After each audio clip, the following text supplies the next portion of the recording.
అక్కడ అలా రాసిలేదు. ఏమి రాసింది? అభిమేలెకు అనే రాజుగారు కిటికీలోంచి చూడగా ఆ ఇస్సాకు తన భార్య అయిన రెబ్కాతో సరసమాటం చూశాడు.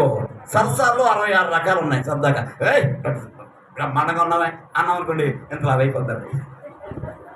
అయ్యి బాబోయ్, అసలు నీ మొత్తం దర్దర్లో పెట్టుకున్నట్లాగా వెళ్ళిపోతున్నారు. దూరం లైట్లు పెట్టుకున్నట్లాగా వెళ్ళిపోతున్నారు. అది కవికి ముఖమైన సరే, బొర్రు ముఖమైన సరే, అసలు ఈ మొఖం పెట్టనట్టు వేస్తాడు అనుకో, ఇంకా దగ్గరపోతుంది. అసలు ఇంక ఏం చేస్తుందో నీకు తెలీదు. అది సరసం అంటే.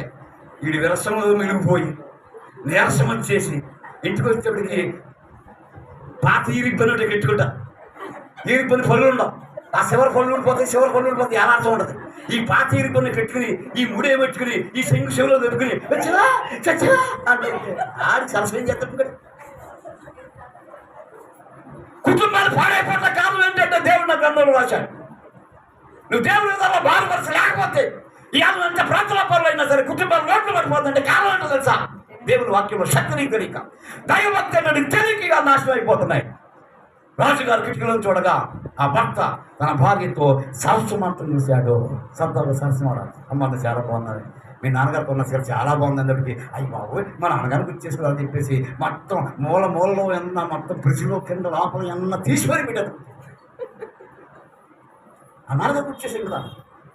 అలాంటి విషయాలు మానేసి ఇంకా దేవుని శబ్దాల్లో ఎందుకు బతుకుతున్నామో తెలియకుండా పోతున్న క్రైస్తవులకు అద్భుతమైన దేవుని యొక్క మాటలు మన కుటుంబాలు ఇక్కడ రాబో ఉద్యమంలో కూడా ప్రయోజనకరమై ఉండాలి అన్ని విషయాల్లో. అందుచేత అక్కడ సరస్మాటం చూచాడు.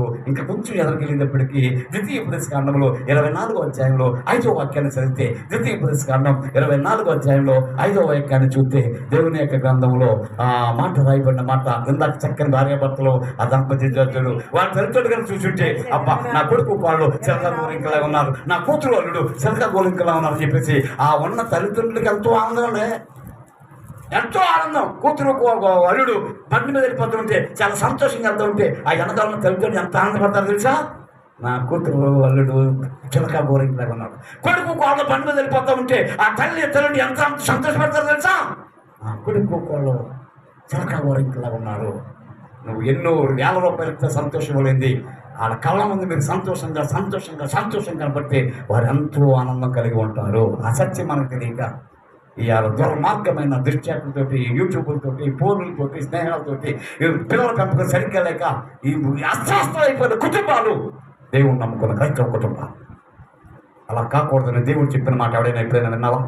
ఇవన్న మాట నువ్వు ఆలోచించావా? అలా కుటుంబాలు ఉండాలని ఎంత స్పష్టంగా దేవుడు రాస్తే పెళ్ళైన వెంటనే తుర్రుమంటూ ఈ పెళ్లి కూతురునే కొత్త పెళ్లి కూతురుంటే సరిపోతూ ఉంటే ఎన్నో మాటలు పడుతూ, ఎన్నో యాత్రలు పడుతూ బాగా ఆ పిల్లలతో బాధపడుతూ ఉంటుంది. పెళ్లి కాకముందు చాలా సంతోషంగా నా అమ్మ నా దగ్గర ఉండేదాన్ని. ఇప్పుడు పట్టుకొచ్చి జైల్లో పడేసినట్టు కట్ట మా అమ్మ మా నాన్న దగ్గరికి వెళ్తే ఆ పెళ్ళిన వాళ్ళు అమ్మ అడ్డొచ్చాడా, అమ్మ మనడొచ్చాడా, ఆయన రాలేదా అని చెప్పి చంపి తిరేస్తూ ఉంటారు, కాకితో పొడి చేస్తూ ఉంటారు. అక్కడ పోనీ ఎక్కడ ఉంటావంటే ఇక్కడ లేదు. అందుచేత కుటుంబాలు విడిపోతున్నాయి. అలా కాకూడదని, అది మంచి గృహ నిర్వాహక కుటుంబం కాదని పెళ్ళైన వారు, కొత్తగా పెళ్ళైన వారు ఏడాది పాటు ఇంటి వద్దనే ఉండి తన భార్యను అదే ఏ సినిమాకి వెళ్తే ఆ సినిమాకి, ఏ గుడికి వెళ్తే ఆ గుడికి, ఏ గోపురానికి వెళ్తే ఏ గోపురానికి వెళ్ళి, బామ్మద్ది ఇంటికోవాలి, బావి ఇంటికోవాలి, మరొక ఇంటికో, చెల్లి ఇంటికో, అక్క ఇంటికో, మామ ఇంటికో, తాత ఇంటికో, ఎంత సరే ఎలా అంతే ఉందా. నెలలో అయిపోయింది. 100 ఏళ్ళు అనేది 100 గంటల్లోకి వచ్చేసింది.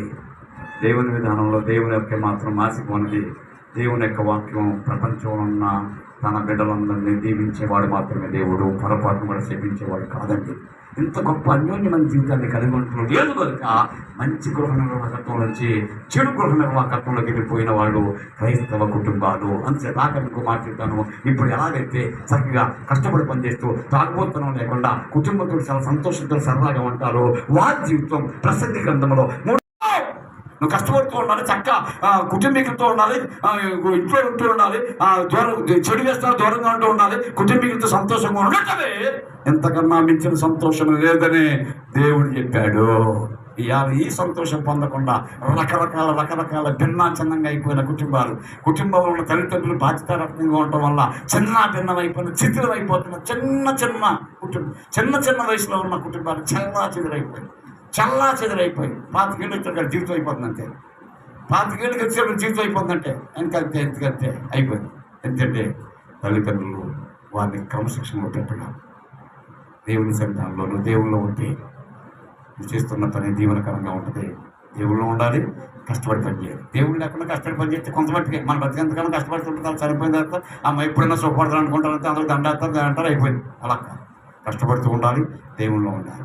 తాగుబోతనం లేని వాడైతే మంచి గృహ వారకత్వం. రెండోది కుటుంబాన్ని చక్కబెట్టుకుంటూ కుటుంబంతో చక్కగా ఉంటున్నప్పుడు రెండే ఆలోచన లేకుండా ఉంటుంది. ఈ కుటుంబము నలుగురికి 3:12 మలిచేదమ్మా. ఇలాంటి కుటుంబము